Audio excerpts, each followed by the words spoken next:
Professional meet का कार्यक्रम रखा गया था, जिसमें इस कार्यक्रम में भागीदार बनने के लिए मुख्य वक्ता के रूप में आदरणीय पूर्व उप मुख्यमंत्री, आदरणीय पूर्व प्रदेश अध्यक्ष और उनके साथ जहां पर आदरणीय विधायक मोहनलाल जी, राजीव शर्मा जी, दलजीत सिंह जी, मनमोहन जी, सूर्य जी, आशुतोष गुप्ता जी रहे। और इस कार्यक्रम से पहले नीचे एक प्रदर्शनी लगी थी, उस प्रदर्शनी में डॉक्टर साहब ने उसकी ओपनिंग की। उसके बाद जहां प्रोफेशनल मीट, उसके बाद अभी प्रेस से आपसे रूबरू होंगे। पिछले 11 सालों में 2014 के बाद भारतवर्ष में क्या परिवर्तन हुए, क्या बदलाव हुए, उसी सिलसिले में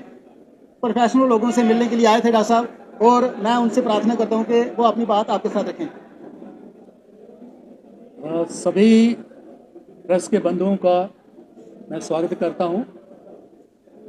जैसे हमारे जिला के अध्यक्ष कुलदीप जी ने बताया कि आज जो ये कार्यक्रम था, जो प्रोफेशनल्स हैं उनकी बैठक थी, उनका एक मीट था, एक संगोष्ठी थी।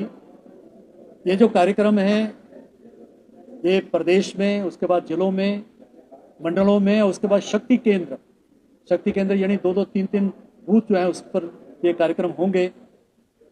भारतीय जनता पार्टी के कार्यकर्ता और विशेष तौर पर उस क्षेत्र में रहने वाले जो हमारे प्रोफेशनल्स हैं, इंटेलेक्चुअल्स हैं, रिटायर्ड टीचर्स हैं, आर्मी अफसर्स हैं, डॉक्टर्स हैं, इंजीनियर्स हैं, वकील हैं, बाकी सभी जो प्रोफेशनल उनको हम इनवाइट कर रहे हैं। और मकसद है कि आज प्रधानमंत्री नरेंद्र भाई मोदी जो दुनिया के सबसे लोकप्रिय नेता हैं, उनके जो कार्यकाल का जो 11 साल पूरे हुए हैं और उन्होंने जो लक्ष्य रखा है कि 2047 तक विकसित भारत होगा, वो विकसित भारत की क्या संकल्पना है, उसका कैसा स्वरूप होगा और उसमें हमारी क्या भूमिका है, भारतीय जनता पार्टी, भारत के लोगों की क्या भूमिका होनी चाहिए।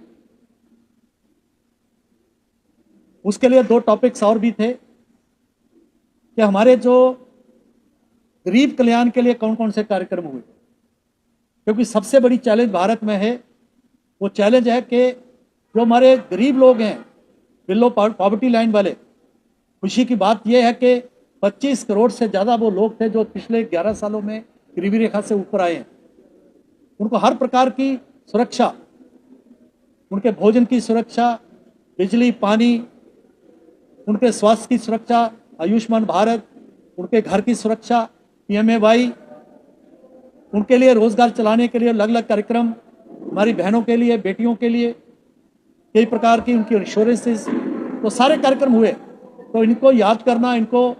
जो है लोगों तक लेके जाना, और गरीब कल्याण के साथ साथ अगर सुरक्षित भारत है, अगर भारत सुरक्षित है तभी वो विकास कर सकता है। और सुरक्षित भारत कैसे बन सकता है, क्योंकि भारत के सामने बहुत सी चैलेंजेस हैं। पीछे आपने देखा कि पिछले मई जून में जिस प्रकार से इसी महीने में पाकिस्तान ने जो पहलगाम में 26 हमारी जो मासूमों की हत्या की, हमारी बेटियों की, बहनों की जो इज्जत और जो उनके सिंदूर लुटाए गए, और जिसके खिलाफ जो है ऑपरेशन सिंदूर हुआ, पाकिस्तान पर जो धूल चटाई है, उनके 9 कैंप्स जो थे, वो मरकज थे उनके जो, और उनके टेररिस्ट के, जैश ए मोहम्मद और हिजबुल मुजाहिदीन वगैरह के, उनको उड़ा देना। और पाकिस्तान ने जब हिमाकत की तो उन्होंने टेररिस्ट की जो लड़ाई है उनके ऑपरेशन वो उनका हिस्सा ही है, तो उसके ऊपर, भारत के ऊपर उन्होंने जो कोशिश की अटेम्प्ट करने की, उनके 11 जो एयरबेस उड़ा दिए गए, और जो पाकिस्तान गिड़गिड़ाना पड़ा उसको पूरी दुनिया के सामने, और भारत के सामने गिड़गिड़ाया, तो तभी जो है सीज फायर होते हैं। ये एक सुरक्षित भारत का एक नमूना है, क्योंकि हम चैलेंज जो है उसको फेस कर रहे हैं। जहाँ टेररिज्म है, जहाँ नक्सलवाद है, जहाँ और प्रकार अलगाववाद है, कई प्रकार की मूवमेंट चल रही हैं, तो इस सभी से जूझने के लिए कैसे जूझ रहे हैं, कैसे जूझा जा सकता है। सुरक्षित भारत होगा तो विकसित भारत बनेगा, अगर गरीब कल्याण होगा तो तभी विकसित भारत बनेगा। हमारे नौजवानों को, हमारी माताएं बहनों को,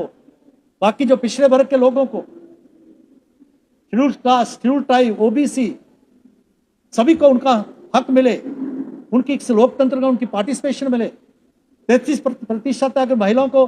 आरक्षण मिलेगा 2029 तक तो उनकी सहभागिता मिलेगी। तो ये एक मॉडल जो बनाया जा रहा है पूरे भारत में, ये हमारा लक्ष्य है। और 2047 में जो भारत होगा वो विकसित भारत होगा, जिसका इंफ्रास्ट्रक्चर वर्ल्ड क्लास का होगा, जिसकी इंडस्ट्री,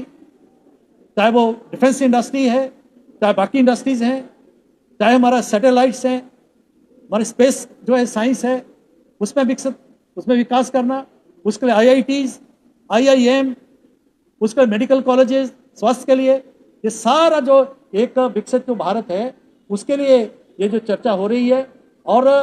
ये चर्चा नीचे तक जाएगी, क्योंकि लोकतंत्र में अगर आम व्यक्ति इस प्रकार की चर्चा करेगा तभी वो भारत जो है वो जागरूक भारत होगा, अवेयर भारत होगा, वही जो है वो विकसित भारत बन सकता है। इस प्रकार की चर्चा जो है इन कार्यक्रमों, इन गोष्ठियों के माध्यम से होगी, जिससे कि एक नया दिशा मिलेगी भारत में विकसित भारत को जो है विकसित बनने के लिए। बहुत बहुत धन्यवाद।